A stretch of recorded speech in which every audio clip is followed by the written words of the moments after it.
औज़ुबिल्लाहिमिनश्शैतानिर्रजीम बिस्मिल्लाहिर्रहमानिर्रहीम रब्बिश्रह ली सदरी वयस्सिर ली अमरी वहलुल उक़दतम मिन लिसानी यफ़क़हू क़ौली। Dear students, I am Latif Aman, yours chemistry teacher. बेटा हम chemistry first year chapter number 1 की डिस्कशंस कर रहे हैं और आज हमारे पास लेक्चर नंबर 16। लास्ट लेक्चर में हमने मोल और उसके बेसिक कंसेप्ट्स, मोल का हमने फार्मूला बनाया था। मोल को मैंने, अगर आपको याद हो, हमने मोल को ग्राम एटम, ग्राम मालिक्यूल, ग्राम फार्मूला, ग्राम आइन कहा था। हमने मोल को बेटा मालूम करने के लिए लास्ट पे हमने अपना लेक्चर जब सम अप किया था तो हमने कहा था मोल इज इक्वल टू होता है given mass of substance divided by molar mess. बेटा गिवन मैस हमने एम ग्राम्स में होना चाहिए, हमेशा ये आपका गिवन मैस ग्राम्स में होना चाहिए बेटा, और डिवाइडेड बाय मोलर मैस। ये बच्चों इसी से रिलेटेड हम इसके न्यूमेरिकल्स भी करेंगे, लेकिन थोड़ा सा इस कंसेप्ट को ना हम मज़ीद आगे बढ़ाते हैं। एवोगाड्रोस नंबर, क्योंकि मोल और एवोगाड्रोस नंबर आपस में इंटरलिंक्ड हैं, ये आप करेंगे तो फिर आपको और ज़्यादा चीज़ें क्लियर हो जाएंगी। बच्चों एवोगाड्रोस नंबर क्या होता है? 1 मोल सब्सटेंस में अगर 1 मोल एलिमेंट का है, 1 मोल ग्राम एटम है, तो उसमें नंबर ऑफ एटम्स होंगे। गौर से मेरी बात सुनेंगे, प्लीज़ तवज्जो देंगे। अगर आपके पास 1 मोल एलिमेंट का है तो उसके अंदर नंबर ऑफ एटम्स की तादाद। अगर आपके पास 1 मोल मॉलिक्यूलर कंपाउंड है, molecular compounds, molecule, last lecture वो बेसिक बातें वो आपने याद रखनी है। 1 मोल मॉलिक्यूलर कंपाउंड में मॉलिक्यूल्स की तादाद, 1 मोल आयनिक कंपाउंड्स में फार्मूला यूनिट्स की तादाद, 1 मोल आयनिक स्पीशीज की में 1 मोल आइंस की तादाद को, इसे बेटा हम नंबर ऑफ पार्टिकल्स कहते हैं। Atoms, molecules, formula units, ions, 1 मोल में पार्टिकल्स की तादाद को, पार्टिकल्स के नंबर को हम एवोगाड्रोस नंबर कहते हैं। The number of particles, atoms, molecules, ions, formula units, ये लें बेटा हमारे पास नंबर ऑफ पार्टिकल्स, एटम्स हो गए, मॉलिक्यूल हो गए, फार्मूला यूनिट्स हो गए, आइंस हो गए, present in 1 mole of substance. 1 mole substance में पार्टिकल्स की तादाद को बच्चों हम एवोगाड्रोस नंबर कहते हैं। एवोगाड्रोस नंबर का बच्चों सिंबल होता है Na। ये हमारे पास एक साइंटिस्ट था एवोगाड्रोस, उसके नाम पे N number, A for Avogadro's. बच्चों इसकी जो वैल्यू होती है वो 6.02 10⁻23 होती है। अब अगर ये एलिमेंट होगा तो 6.02 10⁻23 एटम्स होंगे। अगर ये मॉलिक्यूलर कंपाउंड होगा तो 6.02 10⁻23 मॉलिक्यूल्स होंगे। अगर ये आयनिक कंपाउंड होगा तो 6.022 10⁻23 बेटा हमारे पास फार्मूला यूनिट्स होंगे। अगर ये आयनिक स्पीशीज होगी तो 6.022 10⁻23 आइंस होंगे। बच्चों इसका सिंबल पर मोल याद रखना है।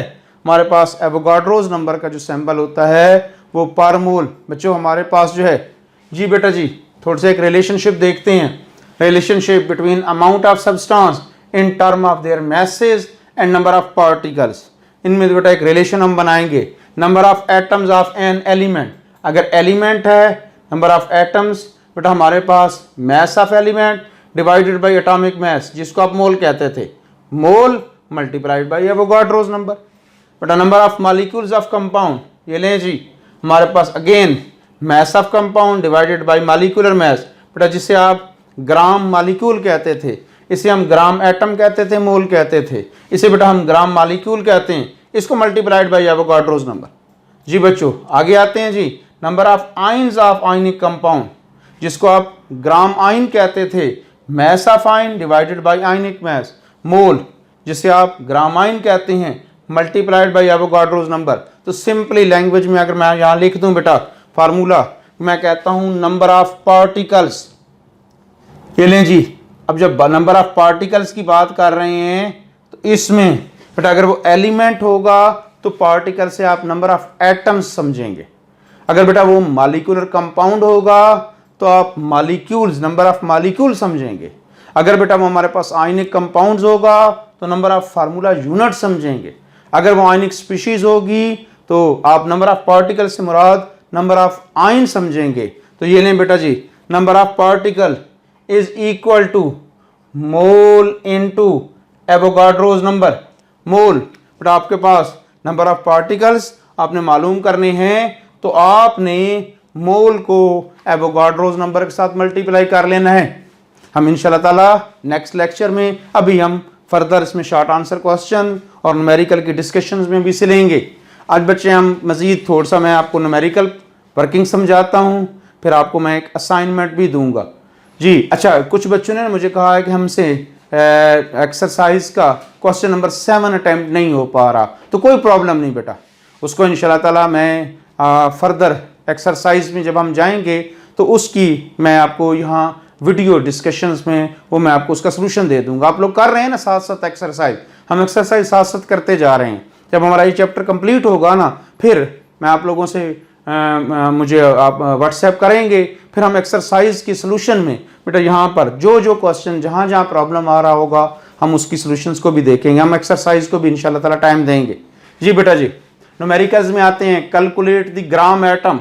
हमने अब ग्राम एटम मतलब आपको बेटा मैस ऑफ एलिमेंट दिया जाएगा, तब ग्राम एटम्स जिसे आप मोल कहते थे, ये लें जी।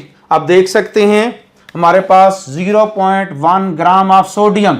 अब सोडियम एक एलिमेंट है, इसलिए हमने ग्राम एटम कहा है। ये बेटा इसका सेकंड पार्ट है 0.1 kg ऑफ सिलिकॉन। सिलिकॉन अब एक एलिमेंट है। देख लें, जब एलिमेंट की बात आई है तो हमने नंबर ऑफ ग्राम एटम्स मालूम करने हैं।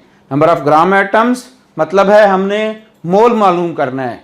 तो ये लें जी, हम इनको सॉल्यूशंस देखते हैं बेटा।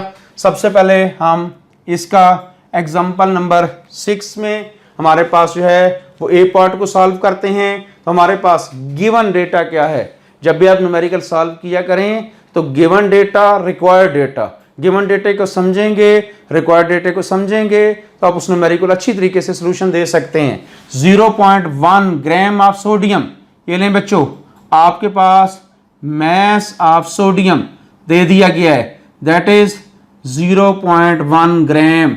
ये हमारे पास मैस ऑफ सोडियम है जी। बेटा जी हमारे पास एटॉमिक मैस ऑफ सोडियम, हमें पता है एटॉमिक मैस ऑफ सोडियम जी। बच्चों आप जानते हैं कितना होता है, 23 होता है हमारे पास 23 AMU में। आप एटॉमिक मैस को हमेशा AMU से मेंशन करते हैं जी। बेटा अब हमने मालूम क्या करना है, हमने ग्राम एटम मतलब मोल्स मालूम करने हैं, मोल्स ऑफ सोडियम। आपने 0.1 ग्राम सोडियम में मोल्स की तादाद मालूम करनी है जी। बच्चों हम इसे सॉल्यूशंस देखते हैं। ये लें जी, मैंने आपको लास्ट टाइम में फार्मूला समझाया था N, सोडियम के हमने मोल, N फॉर सोडियम के Na, सोडियम के हमने मोल, N मोल्स को जो है ना वो शो कर रहा होता है, हमारे पास रिप्रेजेंटेशन दे रहा होता है। तो मोल इज इक्वल टू होता है given mass divided by molar mess. बेटा हमने मोल सोडियम के मोल मालूम करने हैं, गिवन मैस हमने सोडियम का मैस लेना है, मोलर मैस हमने सोडियम का लेना है, और ये मैस ग्राम्स में होने चाहिए।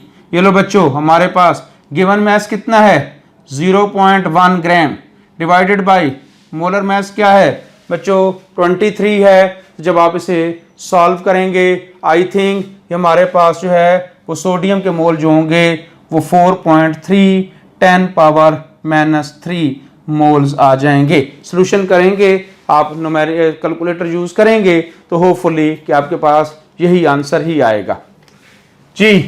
बी पार्ट बेटा हम सॉल्यूशन देखते हैं। अब हमारे पास है 0.1 kg ऑफ सिलिकॉन।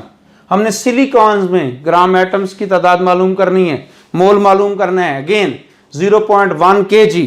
अब बच्चों हम इसे देते हैं, सॉल्यूशन देते हैं। ये लें जी, हम कहते हैं गिवन मैस, हमारे पास गिवन मैस क्या है, सिलिकॉन का गिवन मैस 0.1 kg है।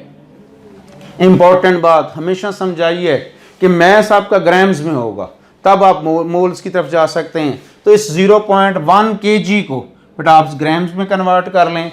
अगर मैं कहता हूँ बड़ा यूनिट जो होता है उसको छोटे यूनिट में कन्वर्ट करने के लिए आप मल्टीप्लिकेशंस कहते हैं। तो ये लें जी 0.1 किलोग्राम है, 1 किलोग्राम में 1000 ग्राम होते हैं। 1000 के साथ मल्टीप्लाई कर लिया बेटा जी, तो आपके पास ये क्या आ जाएगा 1/10 0, ये तो आपके पास 100 ग्राम आ गया।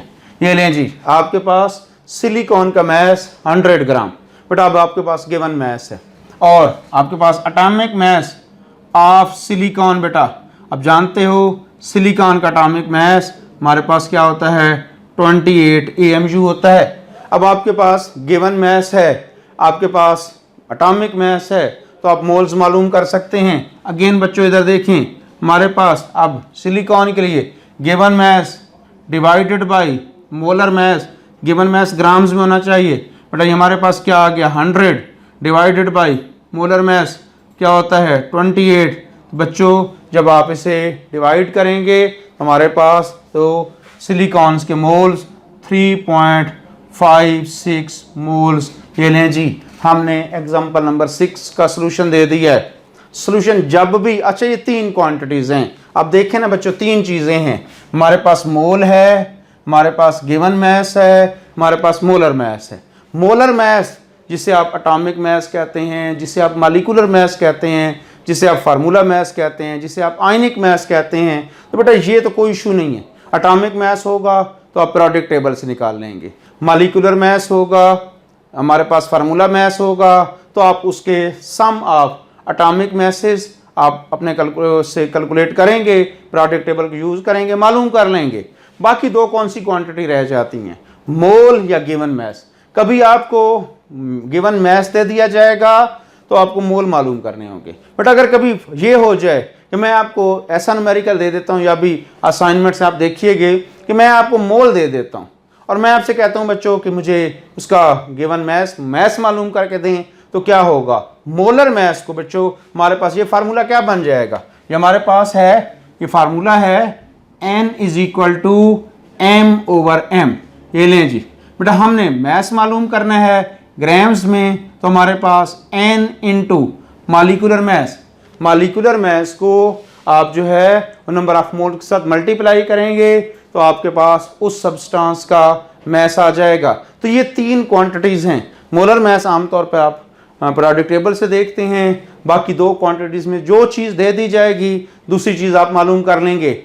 ये लें जी, अब इसी से रिलेटेड हम एग्जाम्पल नंबर 7 डिस्कस करते हैं। बेटा एग्जाम्पल नंबर 7 है calculate the mass of 10⁻³ moles of MgSO4।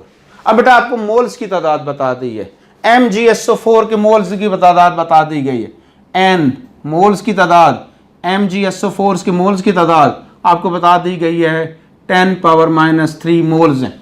बेटा अब आपसे पूछा क्या गया है मैस ऑफ MgSO4। अब ये लें जी, आपके पास पूछा गया है। अब आपके पास बच्चों ये देखें, यही बात जो मैं अभी आपको बता रहा था कि अब आपके पास मोल्स की तादाद दे दी गई है। अब आपने मैस मालूम करना है, तो मोलर मैस ऑफ MgSO4। बेटा हम कैलकुलेट करते हैं मोलर मैस ऑफ MgSO4। तो बच्चों कैसे करेंगे, मैग्नीशियम 24, आपके पास मैग्नीशियम का एटॉमिक मैस 24 होता है। सल्फर बेटा जी हमारे पास 32 और ऑक्सीजन 16 मल्टीप्लाइड बाई 4। तो ये लें बेटा जी 24 + 32 + 64 और 32 96 और 24, ये लें बेटा 120 ग्राम पर मोल। हमारे पास मोलर मैस ऑफ MgSO4 आ गए। मोलर मैस हमारे पास है, नंबर ऑफ मोल्स की तादाद हमारे पास है, तो हमें मैस मालूम करना कोई इशू नहीं है। ये लें बेटा जी, आप लोग इसे सोल्यूशन देते हैं, आप कहते हैं मोल = होता है given mass divided by molar mess. बेटा हमने मैस मालूम करना है, तो मैस हमारे पास MgSO4 का मैस क्या आ जाएगा N multiplied by molar mess. N बेटा आप लोगों के पास क्या है, N की वैल्यू हमारे पास 10⁻³ मोल्स हैं। मोलर मैस आपने अभी मालूम किया है 120, तो बेटा जी हमारे पास 120 × 10⁻³ बेटा आपके पास ये ग्राम्स में आया है। आप इसको फर्दर सोल्यूशन दें, -3 है, मतलब है आप इसे 1000 पे डिवाइड कर लेंगे तो हमारे पास M क्या आ जाएगा बच्चों, आई थिंक 0.12 ग्राम ये आपके पास जो है मैस ऑफ MgSO4 आ जाएगा। दोबारा देखें, जो मैं बातें कर रहा हूँ, मोल दे दिए जाएं, आप मैस मालूम कर सकते हो। आपके पास मैस दे दिया जाए, मोल मालूम कर सकते हैं। मोलर मैस आप कैलकुलेट कर लेंगे, पीरियोडिक टेबल को यूज़ करेंगे। और आज की आपकी जो असाइनमेंट है ना बेटा जी, वो आपने क्वेश्चन नंबर 10 आपने एक्सरसाइज में, अब एक्सरसाइज के क्वेश्चन नंबर 10 इसके बेटा जी हमारे पास जो है डिफरेंट जो है वो पार्ट्स हैं, इसमें मोल से रिलेटेड हैं। ये मोल आपको कभी मोल दे दिए जाएंगे, मैस मालूम करना होगा, मैस दे दिया जाएगा, मोल मालूम करेंगे। अभी हमारा मोल और एवोगाड्रोस नंबर वाला टॉपिक जो है फर्दर 2 लेक्चर्स लेगा। नेक्स्ट में बेटा हम जो है इसके न्यूमेरिकल्स करेंगे और फिर इंशाल्लाह ताला हम इसके शॉर्ट आंसर क्वेश्चंस की भी डिस्कशंस करेंगे। अल्लाह पाक आप लोगों का हामी नासर हो। अल्लाह हाफिज़।